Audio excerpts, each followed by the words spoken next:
எனக்கு தேவை டைவர்ஸ். அவ்வளவுதான். அதுக்கு உங்க மனைவி மனநிலை சரி இல்ல இல்ல வேற எவனோ வச்சிருக்கா இல்ல எவனோ கூட ஓடி போயிட்டா ஆல்ரெடி வச்சிருந்தாங்க தான் நான் சொல்லி நிரூபிக்க முடியுமான்னு கேளுங்க மேடம்.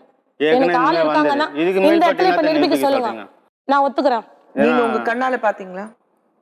சொல்றேன். வடபழனில வேலை செய்றவங்களுக்கு லைலா காலேஜ்ல என்ன வேலை, அங்க வந்து என்னத்துக்கு ஆக்சிடென்ட் நீ அழிஞ்சு போயிடுவாடா, சத்தியமா சொல்றேன். நீ நல்ல கதிக்கே போக மாட்ட. அதான் சொல்றேனே, நீ நல்ல கதிக்கே போக மாட்ட. இந்த செருப்பத்து ஒன்று அடிச்சிருவேன். இங்கே மேடம் இருக்காங்கன்னு பாக்குறேன். ஏன்டா வாயை தொந்தா அப்படி புழுவுற? நான் அந்த மாதிரி போகல, இந்த மேடம் வந்து நிக்க வேண்டிய அவசியம் இல்லடா.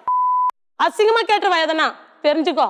வச்சிருந்தா 4 பிள்ளைங்களை இப்ப வச்சு நான் பாத்துன்னு இருக்கிறேன்டா. உன்ன மாதிரி நான் எவ்வளவு இட்டு போயிருப்பேன்டா.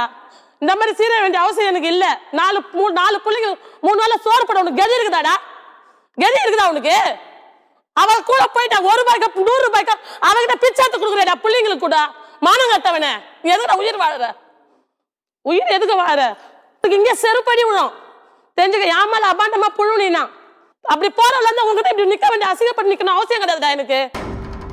உங்களுக்கு தேவை டைவர்ஸ். பைத்தியமா? ஜெயில் ரெசிடி பாருங்க. இல்ல அது ஓகே. இவளால 2 வாட்டி ஜெயிலுக்கு போயிட்டா மேடம். இந்த 2 வாட்டி ஜெயிலுக்கு போயிட்டா.